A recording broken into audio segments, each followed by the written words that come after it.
এখনও খেলছেন এমন ক্রিকেটারদের মধ্যে বিশ্বের সবচেয়ে ধনী cricketer Virat Kohli. American website business ইনসাইডারের পরিসংখ্যান বলছে বর্তমানে কোহলির সম্পদের পরিমাণ 778 কোটি টাকা। ইন্ডিয়ান এক্সপ্রেসের প্রতিবেদন অনুযায়ী আরও বেশি, 1000 কোটি রুপি। তবে পারিশ্রমিকে কোহলি এখন আর ভারতের শীর্ষ ক্রিকেটার নন। আইপিএল নিলামের ইতিহাসে রেকর্ড 27 কোটি রুপিতে বিক্রি হওয়ার পর কোহলিকে ছাড়িয়ে গেছেন ঋষভ পন্থ।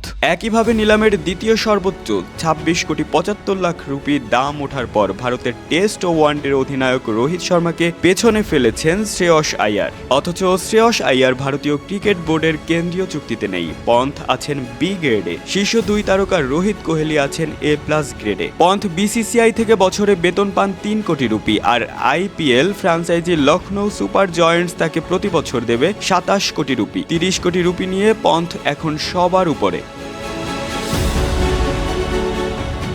28 কোটি রুপি পারিশ্রমিক পাওয়া কোহলি নেমে গেছেন 2-এ। তাকে 7 কোটি রুপিতে ধরে রেখেছেন রয়্যাল চ্যালেঞ্জার বেঙ্গালুরু। ঋষভ পান্ত 30 কোটি, বিরাট কোহলি 28 কোটি, শ্রেয়াস আইয়ার 26 কোটি 75 লাখ, জশপ্রীত বুমরা 26 কোটি, রবীন্দ্র জাদেজা 25 কোটি, রোহিত শর্মা 23 কোটি 30 লাখ, হার্দিক পান্ডিয়া 21 কোটি 35 লাখ। আগামী বছরের মার্চে নতুন চুক্তিবদ্ধ খেলোয়াড়ের তালিকা প্রকাশ করবে বিসিসিআই। ভারতের হয়ে দারুণ কিছু করে দেখাতে পারলে পান্থকে এ গ্রেডে ফেরানো হতে পারে। এমনকি শীর্ষ পদমর্যাদায় এ প্লাস গ্রেডেও প্রথমবারের মতো জায়গা করে নিতে পারেন। ঘরোয়া প্রথম শ্রেণীর প্রতিযোগিতায় খেলতে অনীহা দেখানো শ্রেয়াস আইয়ারকে 2023-24 মৌসুমে কেন্দ্রীয় চুক্তি থেকে বাদ দেয় বিসিসিআই। এ কারণে বিসিসিআই থেকে আইয়ার কোনো বেতন পান না।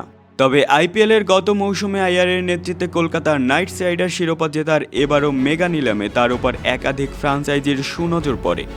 নিলাম থেকে তাকে 26 কোটি 75 লাখ রুপিতে কিনে নেয় প্রীতি জিন্দার পাঞ্জাব। এ গ্রেডের খেলোয়াড় হিসেবে রোহিত বিসিসিআই থেকে বছরে পান 7 কোটি রুপি। মুম্বাই ইন্ডিয়ান্স তাকে ধরে রেখেছে 16 কোটি 30 লাখ রুপিতে। এর অর্থ রোহিতের বার্ষিক পারিশ্রমিক 23 কোটি 30 লাখ রুপি। রোহিত কোহলির মতো বুমরা জাদেজাও আছেন এ প্লাস গ্রেডে। এ দুজনকেও বোর্ড বছরে 7 কোটি রুপি বেতন দেয়। আবার দুজনের আইপিএল ফ্র্যাঞ্চাইজি মুম্বাই ইন্ডিয়ান্স ও চেন্নাই সুপার কিংস তাদের 18 কোটি রুপিতে ধরে রেখেছে।